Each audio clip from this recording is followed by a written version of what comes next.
It's all good. All right. Hey everybody, Andrew King here, Canadian musician. We are live at Rebel nightclub ahead of iHeartRadio Fan Fest, CMW 2018. No introduction. Shawn Hook. I'll give him one anyway though. Shawn Hook, one of the artists on this hugely stacked bill. Looking for a big announcement today. Yes. First headlining tour coming up later in the fall. Excited. Yeah. The Good Days tour. Yes. A good time.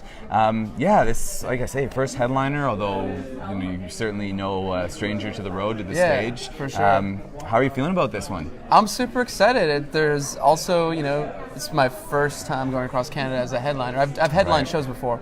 But this is my first time I'm stringing them all together, and my fans have been asking me for it, and I think it's time.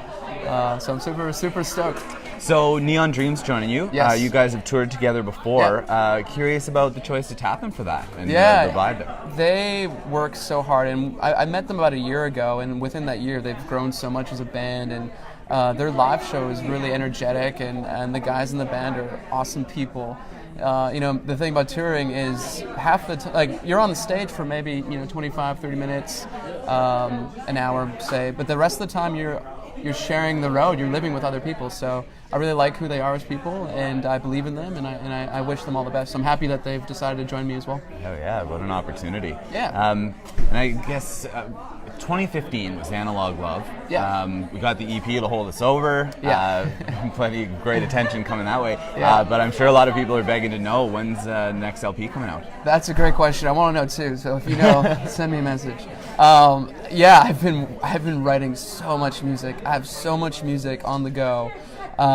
There's just a lot of people on my team that need to make decisions and are making decisions. So I'm hoping that we get this done before I go out on tour. Okay. But there is a lot of music, and I can't wait to get it out. It's just a matter of which direction do we want to go? Because there's a lot, and we're working on it. I'm in the middle of it, as you can tell. Okay, so still the process of just pooling songs, writing, there's not much as far as taking shape.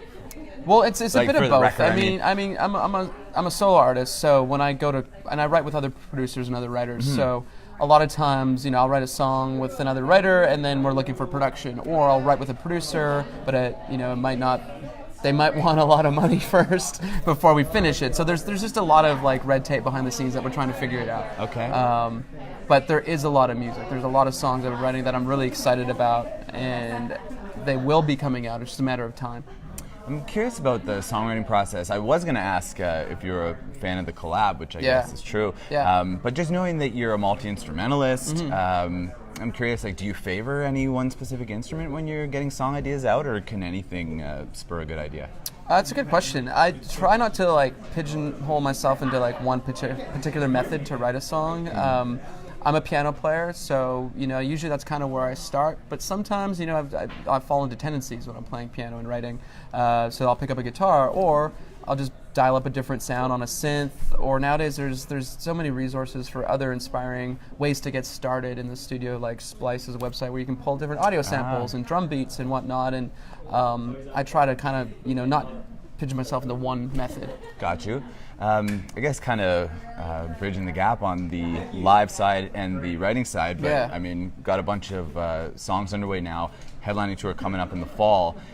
Raises the question, when you're in the studio working on stuff, especially tracking for the album version, are you keeping in mind how that material is going to translate to the stage, or is it more the idea of the album is its own project, do whatever it takes to get it sounding exactly how you want it, and then afterwards go back and figure out how this might come to life in a live environment? It's a bit of both. The goal is production-wise, is to do what serves this song. Yeah. But also, because I am a musician and I am going to be performing these songs live, whoever I'm working with and collaborating with, production-wise, we take that into account. Mm-hmm. And it allows it to be more dynamic, and also separates me from some of the other artists that don't play instruments, or that just prefer to front a band.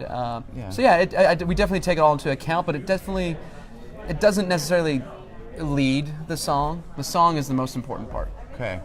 I guess a little shameless plug here, Lonnie Eagleton, a longtime guitarist and current issue of Canadian Musician. Yes.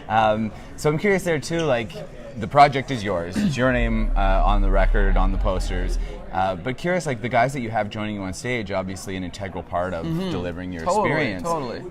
So I'm curious about how much like you are directing how things are going to come off live, or if you like to give those guys some leeway as to kind of lending their own touch onto some of the material that you've done. Yeah. I mean, I definitely give direction, and I start with, this is what I'm looking for, these are the songs, these are the sounds, but then I do give leeway in terms of how those sounds are created. Like with Lonnie, for instance, I met him about 1.5 years ago at a studio, and I was like, this guy looks the part, I wonder if he can play the part, literally. And my guitar player at the time had to like drop out, he had another commitment, he couldn't do this one major show.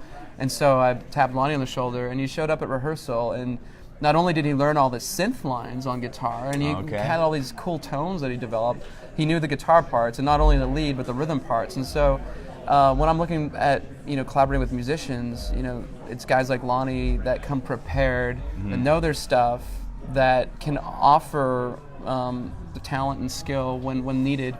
And that way it takes a lot of stress off my shoulders, and I know I can rely on someone like that. Oh, spot on.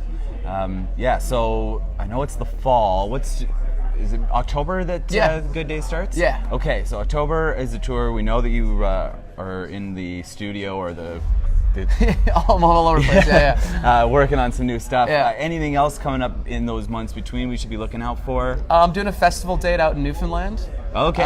On September 14th. Outstanding, So, fellow East Coasters. For all my East Coasters, that I'm sorry that the tour won't be swinging all the way over there, but hopefully that will happen in the future. But I am coming out to Newfoundland September 14th with Ria May, which is going to be a lot of fun. Oh, rad. Who was just sound checking because we are here again at Rebel iHeartRadio Fan Fest. Big thanks to everyone with Bell and Universal Music Canada, and to you for joining us. My pleasure. Thanks for having me. Absolutely. Yeah.